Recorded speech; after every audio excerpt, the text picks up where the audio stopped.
And so we face the innovator dilemma the whole time. And the only thing to step out of it and to overcome it is by executing, by testing, prototyping, and not just through ideation, but through, again, working like a scientist, setting an hypothesis, testing it all the time through agile methodologies, getting the feedback and scaling what works and leaving aside what doesn't.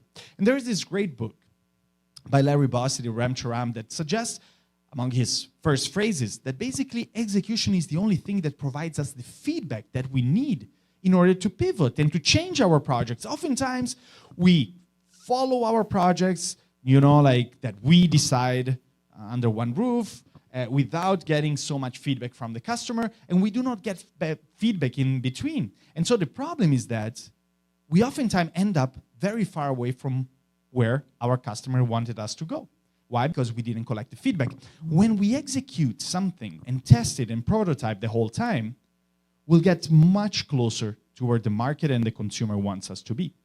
And this follows a concept that I call the 20 miles marches. That's coming from a story of how, right, like the South Pole was reached by feet for the first time. Because it was 1911, and two expeditions were competing to see who would be the first to reach the South Pole. And on the one side, there was Scott.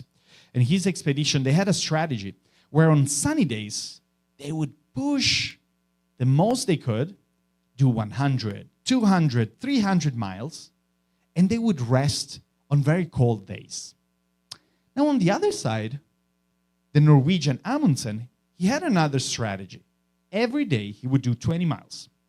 Not more, not less, but 20 miles, he would do what? He would open the map, adjust his route for the following day. He would load things based on the conditions. He would get the feedback from his team. He would generate discipline. And at the end of the day, when we look at history, Amundsen was the first man to reach the South Pole through this strategy, while Scott and the whole expedition, they died along the way back. And what's the message here for us at Shell? Is that oftentimes we look at projects and we look at innovation and at business transformation as if it was a 1,000 miles march, a 10,000 miles march. We look at macro projects because we think if I do something very small in such a big company, it will not make a change. The opposite is true.